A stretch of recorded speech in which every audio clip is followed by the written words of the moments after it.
Então, pensando em como ter um bom tempo com Deus nos Salmos, os Salmos, existem 150 deles, existe tanta variedade, e os usos e os propósitos existentes neles são fenomenais. É difícil dizer que eles servem só para uma coisa. Mas se eu tivesse que dar um título a essa aula ou descrever os Salmos de forma sucinta, eu chamaria Paixão num Papiro. Porque é exatamente isso. É paixão por Jesus, paixão pelo Pai, capturada no papel, pelo Espírito Santo, por meio dos seus servos. Bem, na verdade, eu sempre tenho me sentido inseguro quanto sem paixão eu posso estar pelas coisas, especialmente quando eu vou aos Salmos. Se eu não tenho nada acontecendo nas minhas vidas, eu vou para os Salmos e eu vejo meu coração não tendo essa conexão apaixonada, profunda. Por isso, os salmos são tão necessários para mim, para eu ter certeza que eu tenho usado o sistema de tempos com Deus de que a gente tem falado, de que eu estou me preparando. Eu estou preparado antes de ler a Bíblia. Mas quando eu estou passando por momentos difíceis na minha vida, eu penso, os salmos estão falando exatamente do que eu estou passando, como eles sabem. E existe tanta empatia e conforto, é como se alguém estivesse me dando um abraço, como se o Espírito estivesse me dando um abraço, à medida que eu passo por momentos difíceis na vida. E eu agradeço a Deus por essas coisas terem sido capturadas. Bem, eu imagino que à medida em que a gente envelhece, a gente passa por mais coisas. É que nem quando você está ouvindo a sua avó falando, eu estou lendo os Salmos, avó. Então, para minha vergonha, porque agora eu fico mais velho, eu vejo as dores e as questões com meus filhos e com a família e tudo isso. E eu falo, puxa, os salmos, falem comigo, por favor, salmo, falem comigo. Eu não zombo mais da minha vovó que lia os salmos. Os salmos, eles estão no meio do tecido que foi costurado no povo de Deus no Velho Testamento, porque era o livro de canções do povo de Deus. Há 150 salmos. Se você tivesse que dizer agora quantos salmos você conhece, quantos você conheceria? Eu tô falando de salmos não do tipo de Beatles, mas salmos tipo hinos.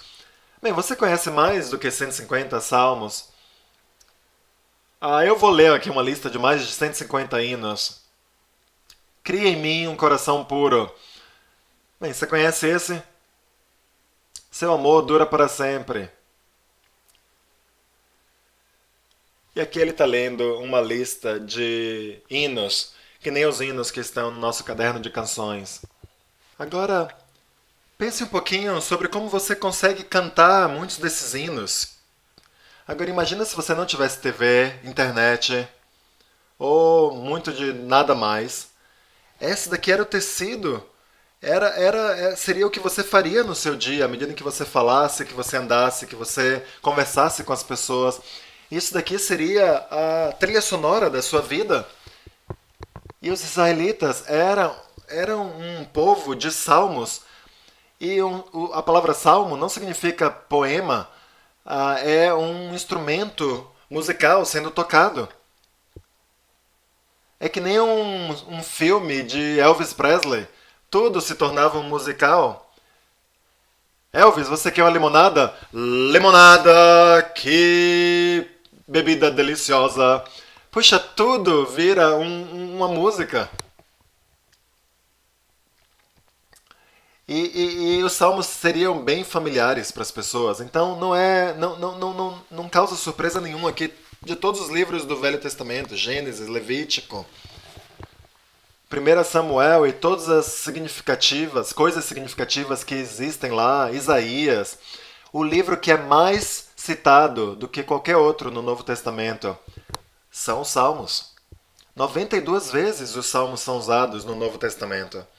Até alguns salmos individuais. O Salmo 110, por exemplo, é citado 9 vezes no Novo Testamento. A única coisa que é citado mais do que isso são os 10 mandamentos. e ame o seu próximo como a si mesmo. Mas depois disso é o Salmo 110, Salmo 118, Salmo 40, 95. Todos são citados várias vezes, sem citar os outros. Isaías é o segundo livro mais citado, com uma boa razão, porque ele prepara o caminho para Jesus.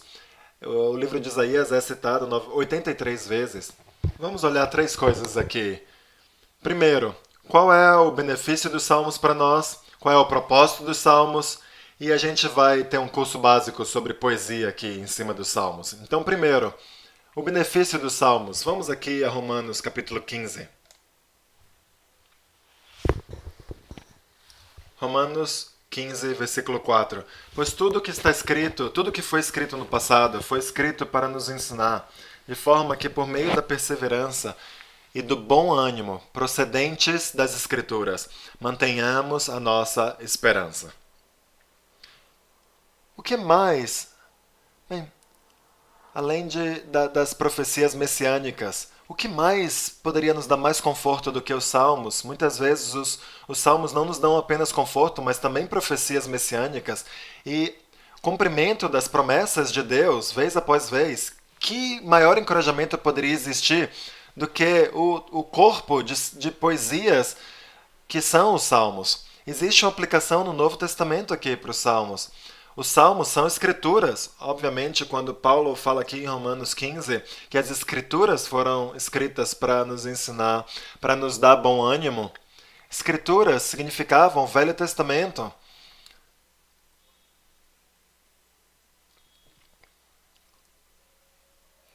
Assim como a gente viu no passado das narrativas e agora estamos vendo sobre os salmos e depois a literatura de sabedoria e os profetas.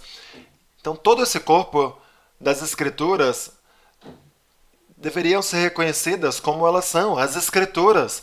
As Escrituras que obtiveram vida e tiveram seu cumprimento na vida de Jesus. 1 Coríntios 10, versículo 11. 1 Coríntios 10 fala sobre algumas advertências que a gente deveria aprender da história de Israel. Conclui suas advertências dos versículos 1 ao 3 com essa afirmação aqui no versículo 11, que essas coisas aconteceram a eles como exemplos e foram escritas como advertência no Velho Testamento para nós, sobre quem tem chegado o fim dos tempos. Novamente, nós deveríamos ser um povo que abraça o corpo do Velho Testamento, reconhece o valor que os apóstolos reconheceram, que os discípulos do Novo Testamento reconheceram que existia nele, e celebrar todo o trabalho do Espírito Santo. Efésios capítulo 5 fala mais especificamente sobre os salmos em si. E existe uma passagem paralela a essa em Colossenses capítulo 3. No versículo 17, Paulo escreve: Portanto, não sejam insensatos, mas procurem compreender qual é a vontade do Senhor. Não se embriaguem com vinho, que leva à libertinagem, mas deixem-se encher pelo Espírito. Ele faz esse paralelo entre se embriagar com vinho versus se embriagar com o Espírito, porque quando essas duas coisas acontecem, o que é que existe em comum entre essas duas coisas? Nos dois casos, nossas ambições egoístas, carnais, elas vão terra abaixo. Bem, a gente não quer que nossas ambições carnais vão embora porque a gente está cheio de álcool, mas porque a gente está cheio do Espírito. A gente, quando está cheio do Espírito, a gente não se preocupa com o que os outros estão pensando ou sentindo sobre nós. A gente está se preocupando com o que o Espírito fala de nós. E quando o Espírito toma conta de nós, o que a gente tende a fazer? A gente canta. E ele fala no versículo 19, falando entre si com salmos, hinos e cânticos espirituais, cantando e louvando, fazendo música em seu coração, de coração ao Senhor, dando graças constantemente a Deus Pai por todas as coisas, em nome de nosso Senhor Jesus Cristo. É isso que Deus quer de nós, quando a gente tem convívio doce, suave um com o outro. A gente não está preocupado com o que os outros estão pensando conosco, de nós. A gente está tão empolgado com nossas vidas, com Cristo, que a gente está extasiado, a gente está tão empolgado com a graça de Deus em nossas vidas. Sim, pode ser meio estranho de vez em quando, mas se realmente isso acontece em nós, a gente a gente vai em frente, a gente faz com que nossas vidas sejam musicais em Jesus Cristo. Obviamente, existem exceções a essa regra. Alguns de nós nos sentimos melhor citando os salmos.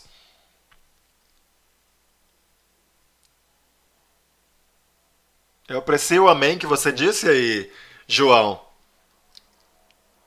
E outros gritaram quase que preferiam citar os salmos do que cantá-los.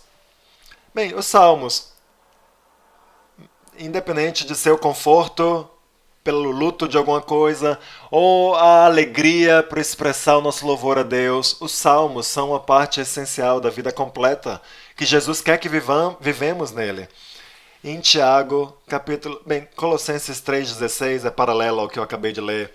Vamos ler Tiago 5, versículo 13. Entre vocês há alguém que está sofrendo, que ele ore. Há alguém que se sente feliz, que ele cante louvores. Isso é uma expressão que Deus nos dá, e tantos dos salmos são exatamente isso. Mas é claro, eles nos ajudam de várias maneiras.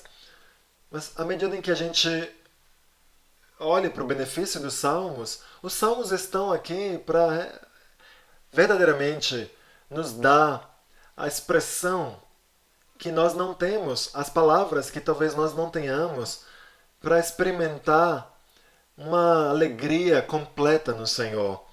Existe muito benefício nos Salmos. Ele suaviza nossos corações, nos ajuda a sermos homens e mulheres com um coração igual ao de Deus. Deus é descrito como um homem assim. E Davi é o autor de grande parte, a maioria dos Salmos. E foi por meio de sofrimentos e alegria que ele pôde compor e cantar e tocar esses salmos.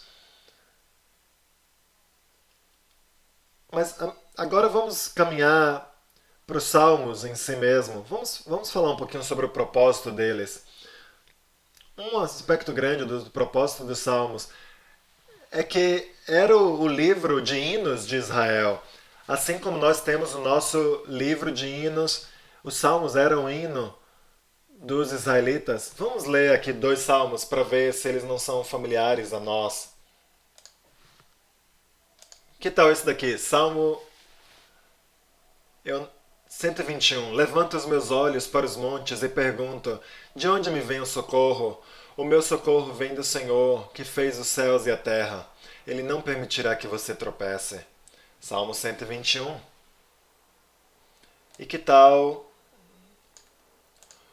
o Salmo: o Senhor é refúgio para os oprimidos, uma torre segura na hora da adversidade. Os que conhecem o teu nome confiam em ti, pois tu, Senhor, jamais abandonas os que te buscam. Salmo 9. Tantos salmos nossos são baseados no livro de Salmos. Eu queria encorajar você a pegar suas músicas e tentar relacionar várias dessas músicas aos salmos.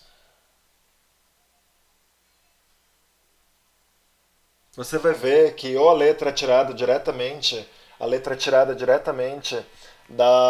dos salmos, ou ela é parafraseada com base na letra dos salmos. Bem, nós reconhecemos o grande benefício que existe nos salmos e nessas músicas. Elas têm se tornado algumas das nossas músicas favoritas. E às vezes, quando algumas músicas tocam nosso coração, frequentemente as letras atrás dessas músicas foram originalmente escritas pelos profetas, com a supervisão do Espírito Santo. E essas músicas tocam profundamente o nosso coração. Mas não era só um livro de canções, também era um livro de oração para os israelitas. Pense um pouquinho sobre orar por meio dos salmos. E essa é uma grande aplicação nos salmos. Não só tentar cantar um salmo, ou tentar reconhecer a letra de um salmo por meio de uma canção. Bem, tente fazer isso, tente cantar algum salmo, mas também você pode orar por meio dos salmos. Deixa eu ler alguns dos que eu tenho orado durante a minha vida. Por exemplo, em alguns momentos difíceis, Salmo 38, por exemplo: Senhor, não me repreendas no teu furor, nem me disciplines na tua ira, pois as tuas flechas me atravessaram e a tua mão me atingiu. Por causa de tua ira, todo o meu corpo está doente. Não há saúde nos meus ossos por causa do meu pecado. As minhas culpas me afogam. São como um fardo pesado e insuportável. Minhas feridas cheiram mal e supuram por causa da minha insensatez. Estou encurvado e muitíssimo abatido. O dia todo saio vagueando e pranteando. Estou ardendo em febre. Todo o meu corpo está doente. Sinto-me muito fraco e totalmente esmagado. Meu coração geme de angústia. Senhor, diante de ti estão todos os meus anseios, o meu suspiro não te é oculto. Meu coração palpita, as forças me faltam, até a luz dos meus olhos se foi.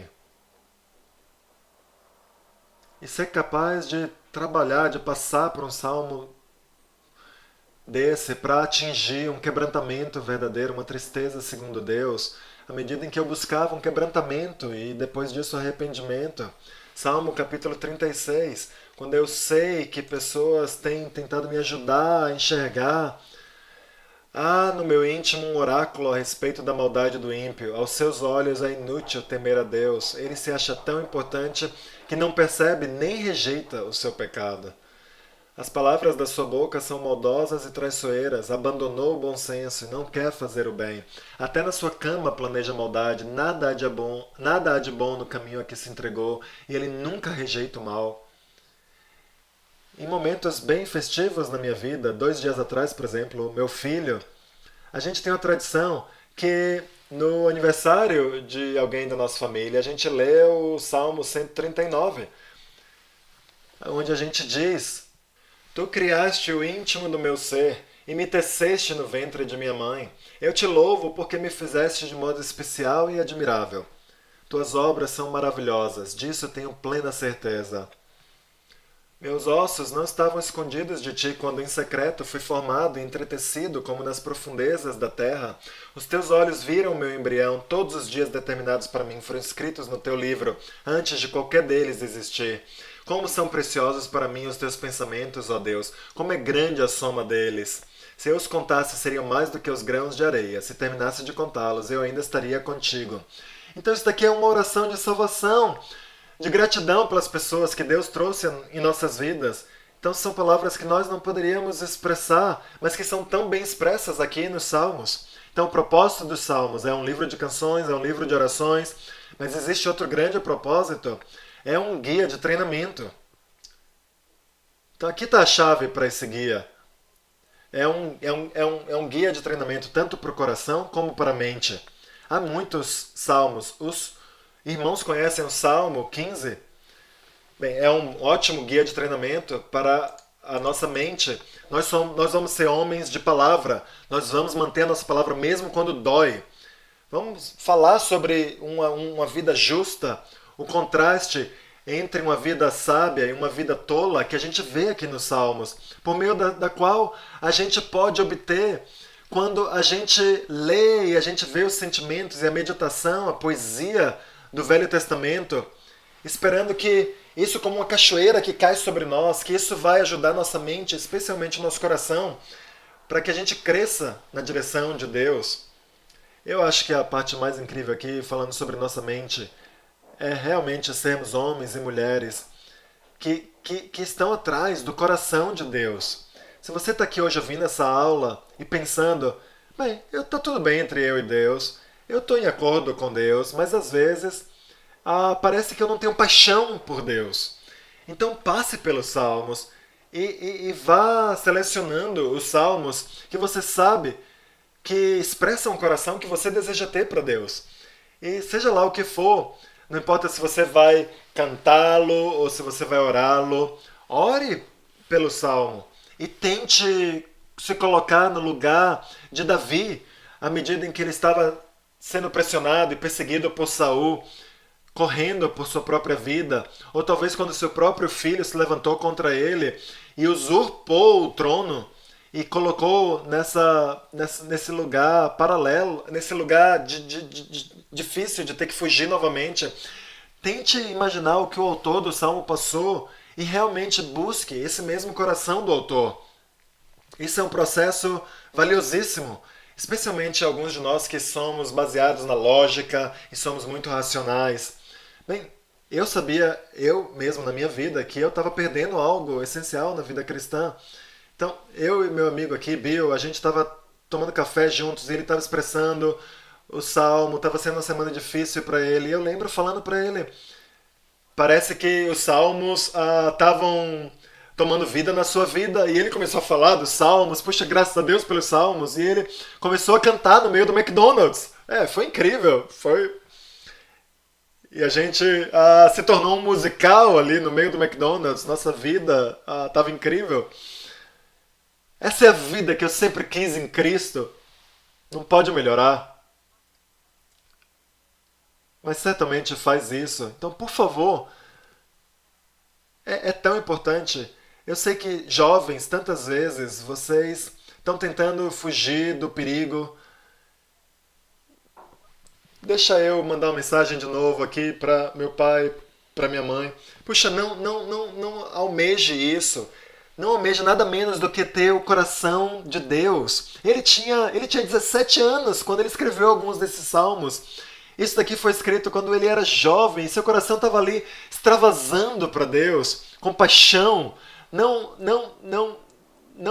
busque só não entrar em encrenca, mas tenha o alvo de ter tanto amor por Deus, tanta paixão, que do que sai do seu coração, do que transborda do seu coração, sai uma frase na sua escola para um amigo seu sobre quão incrível Deus é. E vai sair essas coisas se nós tivermos com tanta paixão assim em nossos corações. Então a gente já falou sobre o benefício dos salmos, já falamos um pouquinho sobre o propósito dos salmos, o livro de canções, o livro de oração, e a gente quer que ele seja para nós esse livro de oração, e é também um guia de treinamento, onde a gente permite que os salmos eles influenciem nosso coração e nossa mente. Mas também os salmos também são um guia para uma vida sábia. Mas também é um momento onde nossa fé é encorajada, ela aumenta. Deus se revela a nós por meio dos salmos. Deus cumpre essas promessas. Quando a gente vê as profecias sobre Jesus, que são precisas e completamente cumpridas no Novo Testamento, então isso daqui é um propósito secundário sobre os salmos. E aqui no tempo que ainda resta para nós, a gente vai ver um aspecto muito útil sobre os salmos. E eu quero terminar com isso. Então, é um curso básico sobre poesia hebraica. Quando a gente pensa em poesia, quais são as características que você pensa quando você vai para aula de português lá na sua escola ou na faculdade? Sim, você aí. Então, ritmo. Sim, uma poesia tem ritmo.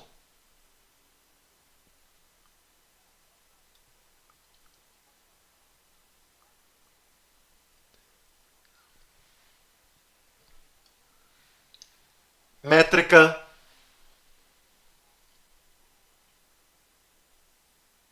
Se eu conseguisse fazer uma música de rap aqui, eu ia imitar. Mas em um sentido, isso daqui eram os rappers do Velho Testamento. Essa é uma maneira de nos conectarmos aos salmos. Alguns desses salmos são radicais. Eles passam por toda a história de Israel.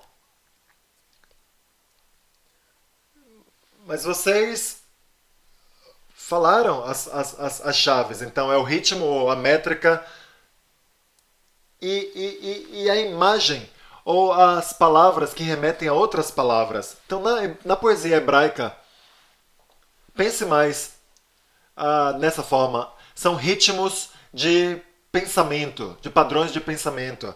Porque não necessariamente vai fazer rimas com palavras no hebraico, mas os autores dos salmos não tentavam fazer as palavras rimarem, mas elas tentavam fazer grandes pensamentos se conectarem a outros pensamentos, um atrás do outro. Existem 5 áreas principais. Isso daqui pode te sobrecarregar um pouquinho, mas eu queria que você simplesmente se focalizasse, vamos dizer, em 4 deles, em vez de 5. O primeiro é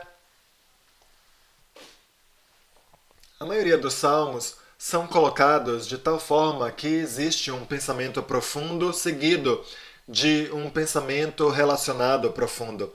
E a profundeza, talvez eu esteja inventando essa palavra, a profundidade, o paralelismo entre essas duas ideias profundas, uma ao lado da outra, isso é o tecido da poesia hebraica.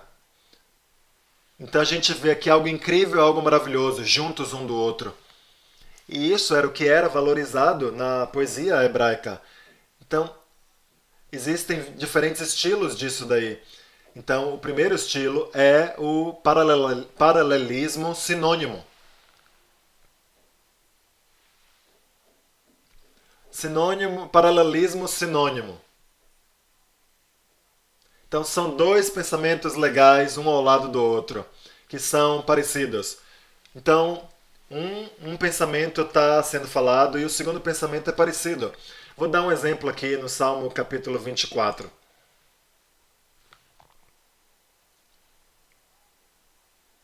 Você está pronto? Então vamos lá. Salmo 24 é uma série de pensamentos parecidos, um atrás do outro. Então você fala uma coisa e você fala a mesma coisa com outras palavras. Então, versículo 1. Do Senhor é a terra e tudo que nela existe, o mundo e os que nele vivem.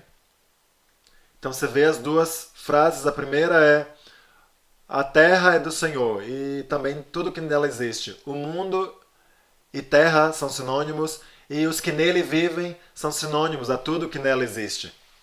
Então a gente tem dois pensamentos paralelos. E se você está confuso sobre uma das linhas, você pode olhar para a próxima. E se isso parecer que ele está falando a mesma coisa, frequentemente essa segunda linha vai interpretar a primeira linha. Então isso ajuda bastante. Quando eu não entendo alguma coisa aqui nos Salmos. Bem, no versículo 2, vamos fazer isso de novo. Pois foi ele quem fundou-a sobre os mares e firmou-a sobre as águas. Sinônimo, sinônimo. Mesma coisa dita de forma diferente. Existe uma rima de pensamento aqui. Quem poderá subir o monte do Senhor? Quem poderá entrar no seu santo lugar? Então, o monte do Senhor parece ser lá, um lugar lá em cima da montanha. O santo lugar é o mesmo lugar. Aquele que tem as mãos limpas e o coração puro, que não recorre aos ídolos, nem jura por deuses falsos.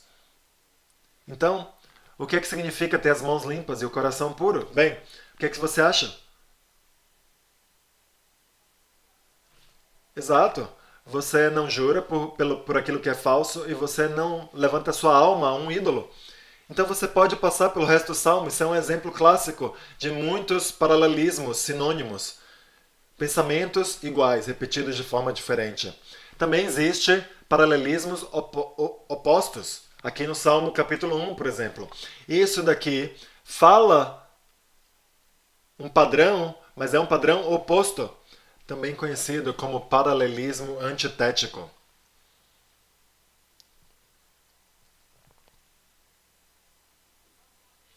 Salmo 1, versículo 6. Pois o Senhor aprova o caminho dos justos, mas o caminho dos ímpios leva à destruição. Então você vê aqui um pensamento. Então Deus está aprovando o caminho dos justos, protegendo os justos, mas ele também está observando o caminho dos ímpios, mas aí esse caminho leva à destruição. Então, frequentemente, a sabedoria e a tolice são contrastadas uma com a outra, ou a justiça e a maldade. Elas são colocadas nos Salmos e nos Provérbios também, mas você vê um paralelismo uma contra a outra. E eu acho que é algo que nos ajuda. Eu quero isso. Não, eu não quero isso. Então, é algo ajuda a nossa consciência sobre o que é um viver justo e moral. E frequentemente quando os opostos estão colocados um contra o outro, nosso caráter está sendo moldado para vivermos de forma justa. Então, o primeiro é o mesmo paralelismo, o segundo é o paralelismo oposto, o terceiro é o paralelismo sintético. É tipo um se alguma coisa, então outra coisa. É tipo uma causa e efeito. Aqui no Salmo 119 a gente encontra muitos desses paralelismos sintéticos. Vamos escolher um aqui, que está no Salmo 119, versículo 11.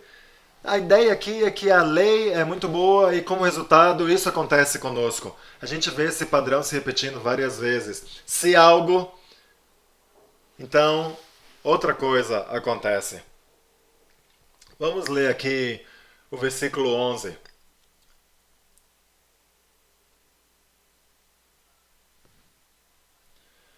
Guardei no coração a tua palavra. E aí a gente se pergunta, e daí? E daí? Bem, por que eu deveria guardar a tua palavra no meu coração? Isso daqui fala de um evento, mas a conclusão poética diz para não pecar contra ti. Ah, boa razão. Então eu quero realmente lavar o meu coração com a palavra de Deus, marinar meu coração na palavra de Deus, se é isso que me ajuda, que forma os meus pensamentos e como eu devo pensar sobre as coisas, então isso me coloca num caminho incrível, onde eu vou ser abençoado em cada área da minha vida. E por último, no Salmo capítulo 1, no versículo 1, fala: como é feliz. Quem é o feliz, o homem feliz, é aquele que não segue o conselho dos ímpios, não imita a conduta dos pecadores, nem se assenta na roda dos zombadores. Ao contrário, sua satisfação está na lei do Senhor, e nessa lei medita dia e noite.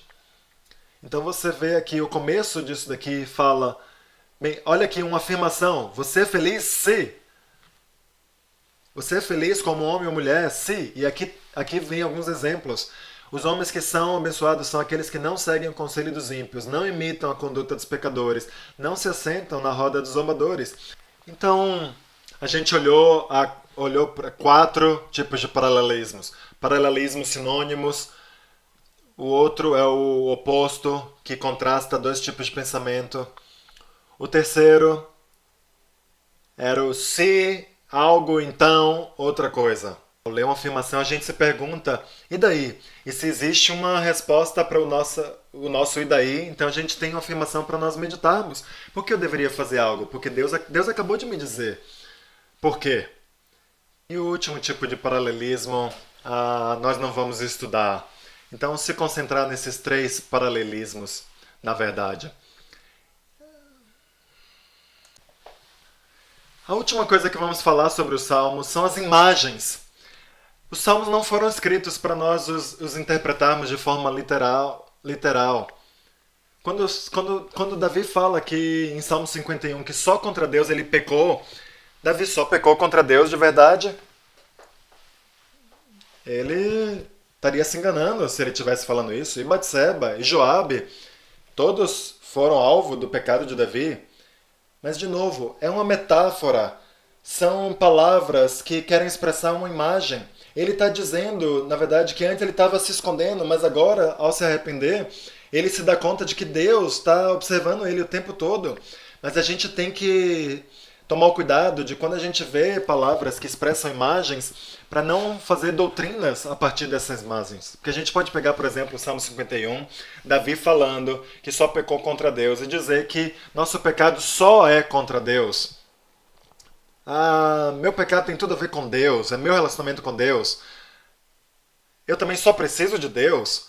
Não, não é o que Salmo 51 quer dizer. Ele está querendo trazer à luz um coração arrependido, que um coração arrependido reconhece que tudo tem a ver com Deus, mas também que a gente não despreza o que a gente faz contra as pessoas. Ou então Salmo 118, versículo 1, fala de Deus sendo uma pedra. Imagina que loucura se a gente falasse para a igreja, pedra é pedra, igreja. Então você deve ir e começar a ter a sua própria interpretação sobre o que é uma pedra. Não importa o que, Deus é uma pedra. Se você viu uma pedra, então você pode começar a adorar essa pedra. Imagina a loucura que a gente vai obter se a gente não tiver senso comum quando a gente estiver lendo essas palavras e entender as imagens que estão encerradas nesses significados. E mesmo reconhecer que a razão, o contexto das palavras que foram usadas, Aqui, por exemplo, em Salmo 23, nós vamos terminar com esse daqui, no versículo 4.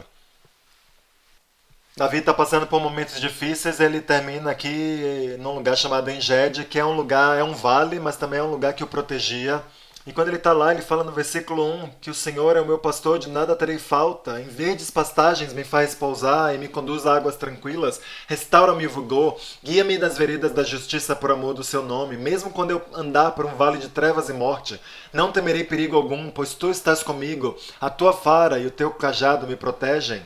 Ele está sendo caçado por Saul aqui. Ele está sendo caçado no meio do vale de Engede, que é perto do Mar Morto. E as trevas eram um lugar perigoso. Mas ele tá sendo caçado. Isso daqui não tem nada a ver com o fato de que você morreu e que isso daqui é um funeral, um salmo de funeral para ser compartilhado com alguém que está passando pelos corredores da morte e eles não têm medo por causa da morte, por causa de Deus. Então, outro aspecto sobre essas palavras que transmitem uma imagem, a gente precisa saber qual é o contexto onde essas palavras foram escritas.